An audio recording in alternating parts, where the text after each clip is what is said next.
존재의 숲에 있습니다. 사랑해요 닐스 보어. 양자 물리학의 아버지죠. 그죠? 27년 제5차 솔베이 학회에서 닐스 보어는 아인슈타인과의 논쟁을 통하여 후배 물리학자들에게 그 자리가 역전되는 그런 경험을 하게 되는데요. 특히 닐스 보어의 상보성 이론이라고 하는 게 있는데, 이것은 거시 세계에서 바라본 입자와 파동의 개념은 미시 세계에 적용시킬 때는 반드시 그것으로 나타나지 않는다라고 하는, 거기에서 나타난 개념인데, 이것을 이제 우주론적 철학에 적용시키는 거예요. 그래서 포스트 모더니즘이란 무엇인가와 연결될 수 있는 그런 지점이 나타나죠. 그죠? 특히 그의 상보성 이론은 모순은 반드시 삶에 적용시켰을 때 어떤 모순으로 끝나는 게 아니라 상호 보완적으로 그 모순은 진리를 만드는 도구가 될 수도 있고 거짓으로 나타날 수도 있으며, 거짓과 진리는 삶에서 반드시 갈라져서 이것과 저것으로 분명하게 드러나는 게 아니다라고 하는 거. 이게 가장 중요한 핵심이겠죠. 그죠? 이미 헤겔이 정신현상학 서문에서 말하고 있는 것처럼 삶에서 진리와 거짓의 논리학적 명제는 반드시 그것으로 끝나는 게 아닌 거야. 뒤섞여 있는 거야. 그죠? 니체의 삶의 철학에도 그대로 들어있고, 오늘날의 슬라보의 지적의 철학에까지, 그리고 꽁땡 메이야수의 우연성의 철학에까지 들어있는, 인간의 인식론에서 실제는 언제나 픽션과 뒤섞여 있다라고 하는 이 포스트 모더니즘의 명제로까지 퍼져 있는 게 닐스 보어의 상보성 이론인 거예요. 가장 근접한 게 이미 헤겔에게서 드러나죠. 그죠? 그래서 어떻게 보면 이런 헤겔의 사유 안에서 실제와 픽션의 관계를 정신분석학적으로 풀어가면서 자기의 이야기를 하려고 했던 슬라보의 지적에게, 그죠? 매우 중요한 사유로서 헤겔이 선택된 이유가 여기에도 있는 거예요. 인간이 바라보는 이 눈은 언제나 픽션과 실제를 뒤섞어서 사유한다라고 하는 거예요. 삶에는 언제나 이질적인 게 들어있다라고 하는 거예요. 이런 방식으로 보면 헤겔은 포스트 모더니즘의 아버지로 나타나거든요. 콘트라리아 순트 콤플레멘타. 모순적인 것들은 언제나 상호 보충적인 거다. 이 라틴어 명제가 닐스 보어의 핵심적인 자기의 미시세계의 물리학적 세계관을 이 철학적 우주론에 적용시키는, 그래서 이 상보성 이론을 이제 인간의 충동, 인간의 이성, 인간의 의지, 그리고 인간이 사랑하는 행위, 정의를 위하여 싸우는 이 모든 것에 언제나 상보적인 게 녹아들어 있다라고 하는 거예요. 이것은 당연히 동양철학으로 가죠. 그죠? 도교에서의 음양사상이라든지 어떻게 보면 불교의 불의사상에까지 적용시킬 수 있는 거예요. 그래서 닐스 보어는 태극마크를 그죠? 매우 좋아했어. 아마 대한민국의 태극기를 알았다고 한다면 방에 붙여놓지 않았을까. 사랑해요, 닐스 보어. 특히 닐스 보어는 1943년에 2차 세계대전 시기죠, 그죠? 히틀러가 덴마크를 침공해서 이제 어머니가 유대인이었잖아. 그래서 위기에 빠진 거야. 그런데 그 당시에 이 핵무기 경쟁이 있었어요. 독일에는 하이젠베르크가 주도하고 있었고, 영미 쪽에는 미국의 물리학자 오펜하이머가 주도하고 있었는데,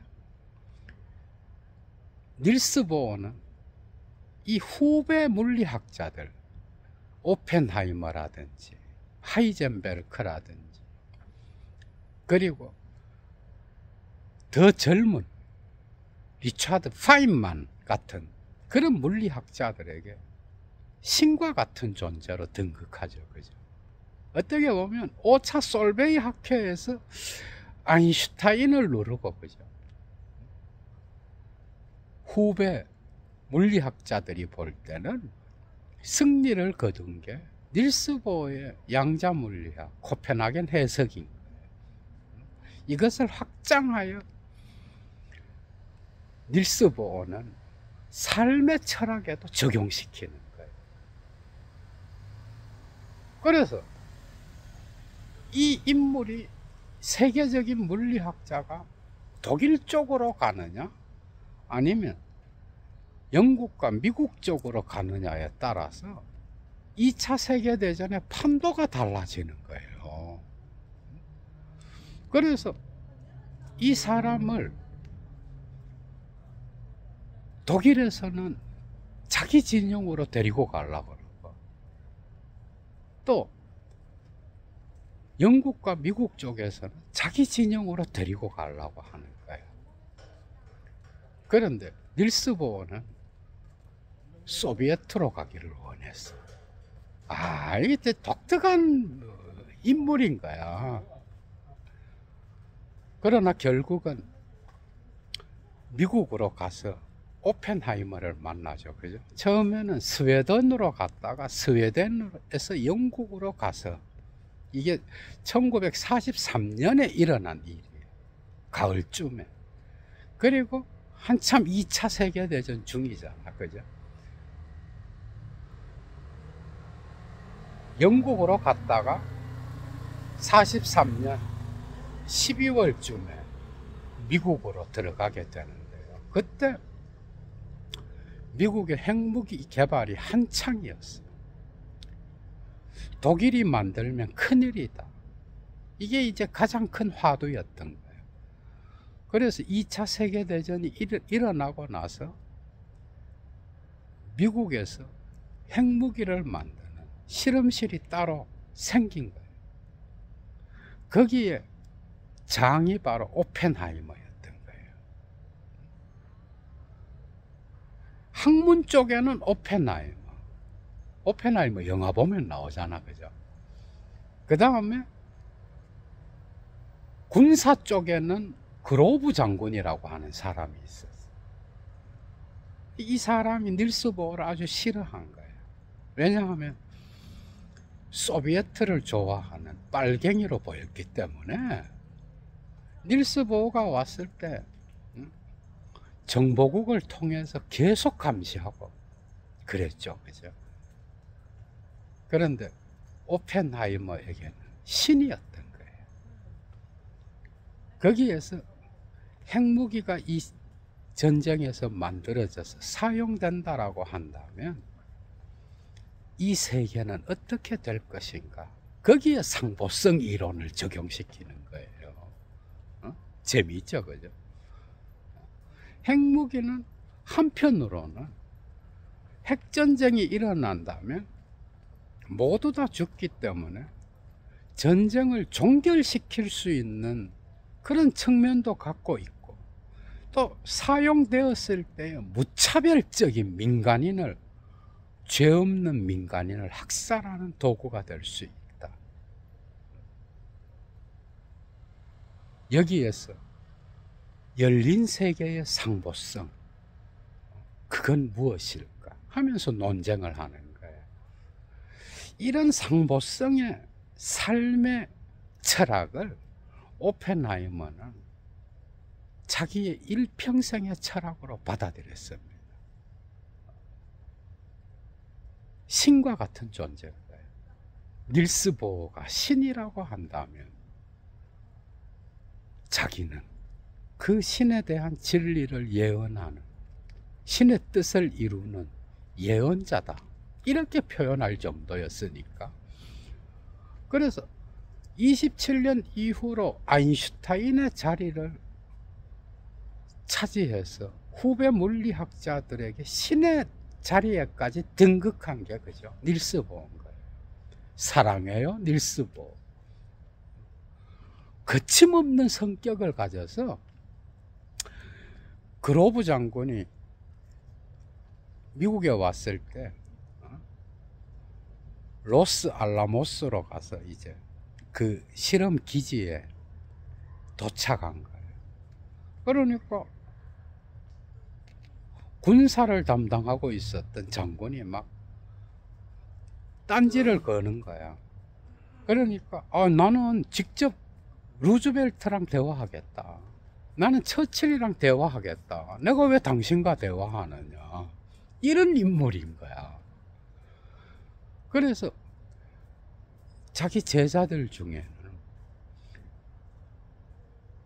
독일에도 물리학자들이 있고, 소비에트에도 있고, 소련에도 있고, 구소련에도, 미국에도 있고, 영국에도 있는 거야. 다 퍼져 있기 때문에 정말 자유인이었던 거예요. 그러니까 닐스 보어만큼 독일 쪽, 미국 쪽, 소비에트 쪽 다 보면서 어느 쪽에 편을 들지 않고, 그죠, 거침없이 자기의 발언을 했던 이런 자였던 거예요. 그래서 소비에트 자기 제자 물리학자가 편지를 보냈는데, 당신 이 러시아에 와서, 이 소련에 와서 연구를 한다면 가족의 모든 안녕을 다 포장해주고 유토피아에서 살게 될 겁니다. 그래서 영국, 미국 쪽에 잡혀서 이제 이쪽으로 왔잖아, 그죠? 그런데 이쪽이 안 잡히고 만약에 닐스 보어가 독일로 가려는 어떤 기미가 보인다든지 소비에트로 가려는 기미가 보이면 사살해라, 이랬던 거예요, 정보국에서. 그러니까 이 사람이 어디로 가느냐에 따라서 핵무기 개발에 영향을 미칠 수 있기 때문에 어떻게 보면 아주, 그죠, 뜨거운 감자와 같은 존재인 거야. 이쪽으로도 갈 수도 있고 저쪽으로도 갈 수도 있고. 그래서 자기를 처칠하고 루즈벨트에게 만나서 나를 소비에트로 보내달라 라고 말할 정도였다니까. 그런데 그게 허락되지 않았죠, 그게. 그러면서 계속해서 상보성의 이론, 그리고 핵무기 개발이 사용되어서 끝나고 나면, 전쟁이 끝나고 나서 그 뒤에는 어떤 일이 벌어질 것인가, 이런 것에 대하여 엄청난 고민을 하고, 그리고 후배 물리학자들에게 인류와 이 우주의 보존을 위하여 어떻게 핵무기 개발을 규제해야 되는지, 이런 것들이 이제 논쟁이 일어났겠죠. 그죠? 완전한 자유인인 거야, 정말. 영국에서도 1911년, 12년에 톰슨과 러더퍼드의 제자로서, 그죠? 그 연구실에서 공부를 하다가 다시 돌아가서 코펜하겐에 자기 연구실을 세우게 되잖아. 그죠? 그래서 2차 세계대전이 일어나면서 쫓겨나서 미국까지 온 거예요. 그러면서 큰 소리를 뻥뻥 치면서 덩치도 정말 크잖아. 그죠? 닐스 보. 사랑해요, 닐스 보. 얘도 얼마 전에 포스트 모더니즘이란 무엇인가 12번째 강의를 했는데, 거기서 누가 댓글로 사랑해요, 닐스 보, 이렇게 써놓은 거예요. 어떻게 보면 양자물리학에, 그리고 그 이후에 후배 물리학자들에게 거의 신과 같은 존재로 등극한 자, 무신론자요. 그리고 동양 사상에 관심을 가졌던 그런 인물. 그러나 닐스 보어가 이 양자 세계에, 미립자 세계에서 움직이는 이러한 미시 세계의 어떤 입자와 파동에 대한 이중성을 자기의 삶의 철학인 의지에도 적용시키고, 충동에도 적용시키고, 이성에도 적용시키고, 사랑의 관계에도 적용시킬 수 있다면, 이미 의지는 누가 말했어요? 쇼펜하우어가 말한 거예요. 이미 쇼펜하우어는, 그죠? 그래서 물리학과 철학은 이런 관점에서 다르지만 같이 갈 수 있는 부분이 많아요. 이 세계의 모든 존재자들의 움직임, 이미 의지의 운동이라고 그랬잖아. 이게 인간의 어떤 무의식적 본능과 관계 있다라고 말한 게 쇼펜하우어야. 이미 의지와 표상으로서의 세계에서. 충동은 정신분석학의 주제죠. 이미 니체도 이야기했지만. 그리고 이성, 사랑, 정의, 이 모든 것은 철학적 해석학과 또 같이 갈 수 있는 거예요. 하이데거 가다머 라인에. 우리의 삶의 철학 안에는 결코 이 세계를 수학적 명제로 계산해서 그것을 이것이다 라고 확증할 수 있는 그런 참과 거짓이 나누어지지 않는다. 거기다 인간은 생각하는 동물이잖아. 사물을 바라볼 때 양자의 세계에서 미립자들의 움직임은 그 자체로 드러나는 거지만, 인간은 그것을 바라볼 때 이미 자기 자신의 눈을 갖고 픽션을 만드는 존재예요. 그죠? 인간의 의식의 흐름은 어떻게 보면 이런 닐스 보어가 자기의 물리학의 세계를 철학의 세계에 적용시켜서 삶은 모순은 자체가 아니라 그것은 언제나 상호 보충적인 거다 라고 말했을 때, 그건 포스트 모더니즘의 세계의 모든 것과 관계될 수 있는,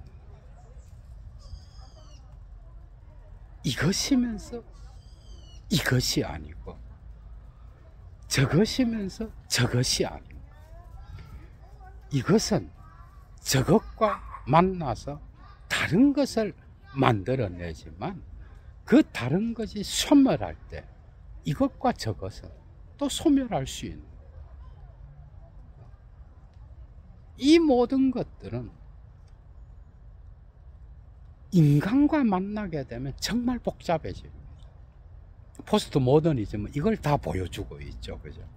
인간과 만나게 되면 가장 어려운 게 인간의 의식의 흐름은 기억과 관계돼.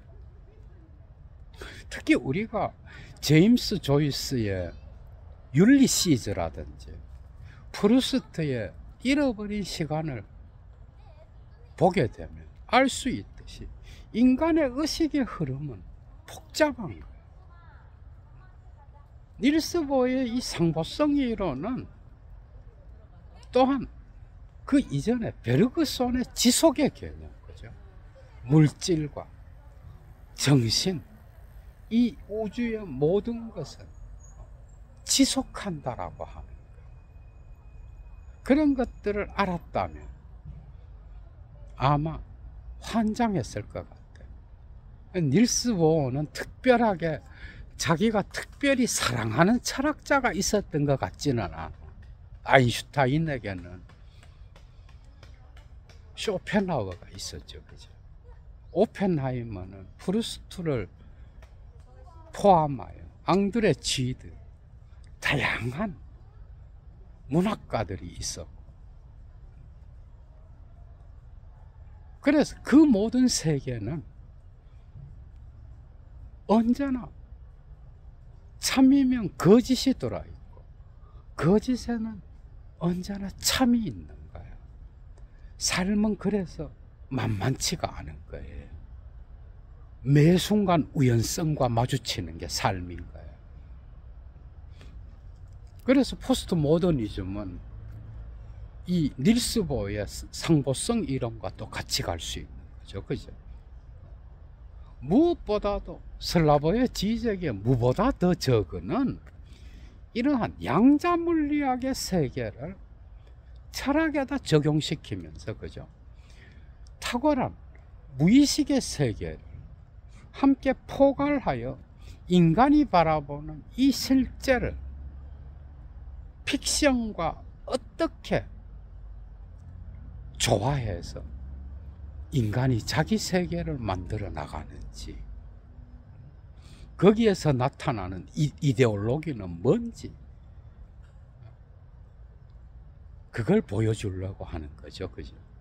그 점에서 지적 역시도 포스트 모더니즘에서 포스트 모더니즘의 사유를 하는, 또 다른 관점에서 이 상보성 이론은 자크 데리다, 미셸 푸코, 데리다의 텍스트 안에서의 차형 개념, 푸코의 권력의 움직임의 개념, 이 모든 것들이 정해져 있는 게 아니야. 그죠? 이 권력은 사회에서 위에서 아래로 내려오는 게 아니라 이게 마르크스의 어떤 사유를 뒤집은 거잖아. 상하가 아니라 측면으로도 움직이는 거야. 그래서 권력은 어떤 방식으로 지식과 연계하여 인간을 지배하는 도구로 작동하는지 미시물리학적으로 봐야 되는 거야. 연결되죠. 그죠? 그 다음에 특히 둘레주의 철학에서 의미의 논리의 심층의 세계가 또한 이러한 닐스 보어의 상보성의 이론을 적용시킬 수 있는 그런 거예요. 물질과 정신, 전체와 부분, 마치 해겔을 보는 것 같잖아. 왜 지적이 해겔로 돌아갔는지는 여기서도 드러나는 거예요. 모순은 반드시 불화만을 일으키는 게 아닌 거예요. 미시 세계로 들어가게 되면 거짓이 참을 만들고 참이 거짓을 만들고 정신이 물질과 관계되고 전체는 부분과 언제나 복잡하게 뒤엉켜 있으며 이성은 충동과 상호 보충적이고 의지는 삶에서 복잡하게 어디로 튈지 모르는 힘으로서 작용한다라고 하는, 이 모든 힘이 의식의 힘과 뒤섞여서 의식을 결정하고 있는 거예요. 그래서 주체는 없는 거예요. 이것은 또한 아간벤의 세계에도 적용시킬 수 있어요. 아간벤의 그 유명한 행간이라고 하는 거, 그죠? 의미는 악보 자체에서 나오는 게 아니라 그 악보가 쓰여진 행간에서 나타나는 거예요. 비현실적인 게 현실을 창조하는 거야, 그죠? 그리고 불과 그래서 나타나는 예술가들의 주체성, 예술가의 주체는 물방울과 같다라고 하는 거예요. 완전 양자물리학하고 같이 갈 수 있는 거예요. 완전 같이 가는 거예요. 물방울은 뭐예요? 어느 물이 흐르다가 어떤 장애물이 나타나면 이 물은 그 위에서 올라가죠, 그죠? 아니면 어떤 지점을 만나면 회오리를 일으키게 돼. 거기에서 물방울이 모였다가 다시 흩어지는 거예요. 예술가들의 어떤 주체 역시도 이런 것과 같다라고 이야기한 게 아간벤이에요. 이건 역시도 상보성과 같이 가는 거예요. 그래서 삶에는 하이데거적으로 볼 때 우리가 결단할 수밖에 없는 문제예요. 거기는 언제나 우연성과 뒤섞이게 되는 거예요. 현 사실성은 언제나 가능성으로서의 실존성과 뒤섞여서 현 존재의 거기를 형성하는 거예요. 그래서 현 존재는 언제나 해석하는 존재인 거예요. 이 모든 것들이 전부 다가 닐스 보어의 상대성, 상보성 이론과 연결될 수 있는 거예요. 그러니까 순수한 건 없는 거야, 삶에는. 단지 언어의 기만에 의해서 만들어진 진리와 거짓이 있는, 진짜 실제는 없는 거야. 인간이 거기에 투사해서 가미한 픽션과 뒤섞인 실제만 존재하는 거예요. 그래서 공상의 세계와 실제 세계, 영화의 세계와 실제 세계, 예술가의 세계와 우리가 삶에서 만들어가는 세계, 폴 리퀘르적으로 이야기와 시간에서 나타나 실제와 픽션의 거리는 그렇게 멀지 않다라고 하는 거예요. 역사와 픽션은 구분할 수 없이 뒤섞여 있다라고 하는 거예요. 이 모든 게 다가 닐스 보어의 상보성 이론, 보충성 이론에 포함될 수 있다라고 합니다. 재밌죠, 여러분? 그죠? 이게 13번째 포스트 모더니즘이란 무엇인가 개념이야. 강의입니다. 제목은 사랑해요, 닐스 보어. 그래서 모순은 미시적으로 볼 때는 푸코 뭐 전부 다 연결시킬 수 있는 거야, 그죠? 미시적으로 볼 때는 모순으로 끝나는 게 아니라 상호 보완적인 거예요. 밤이 있으면 낮이 있고, 여자가 있으면 남자가 있고, 그 다음에 저렇게 푸른 잎사귀를 피우는 그러한 엘랑빛달이 있으면 그 모든 엘랑빛달을 잊어버리게 만드는 우울한 시간이 또 있는 거예요.